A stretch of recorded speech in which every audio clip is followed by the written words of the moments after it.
Hi! Welcome to my vlog!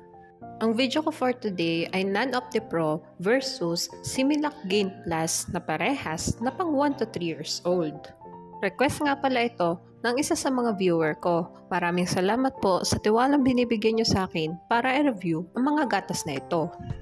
At katulad nga ng dati, ay magbabase ako sa nutrition facts at ang measurement na gagamitin ko ay yung per 100 grams of powder. Okay, simulan na natin. Sa energy, arachidonic acid, DHA, carbohydrates, sugars and lactose, lamang ang NAN. Samantalang lamang naman ng Similac sa protein, linoleic acid, fibers, and gangliosides. Ngunit walang naka-indicate sa nutrition facts nito na sugars and lactose. Ngunit pantay naman ang dalawang gatas sa fat. At guys, ipapakita ko na lang dito sa screen yung 5 different kinds of fibers ng NAN kasi medyo nahihirapan akong banggitin. Lamang ang NAN sa first category. Okay guys, mag-proceed naman tayo sa minerals. Sa potassium, iron and selenium, lamang ang NAN. Samantalang lamang naman ng Similac sa calcium, phosphorus, magnesium, sodium, chloride, zinc, copper, manganese, and iodine. Lamang ang Similac sa minerals.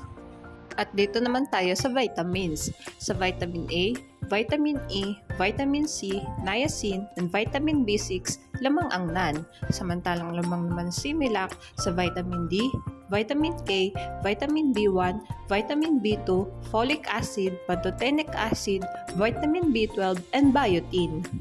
Lamang ang Similac sa vitamins. Proceed naman tayo sa other nutrients.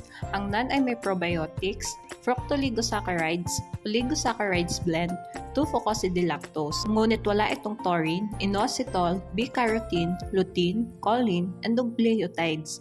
Samantalang ang Similac ay wala namang probiotics, ngunit meron itong fructooligosaccharides, oligosaccharides blend, 2-fucosidilactose, taurine, inositol, B-carotene, lutein, choline, and nucleotides. Lamang ang Similac sa other nutrients.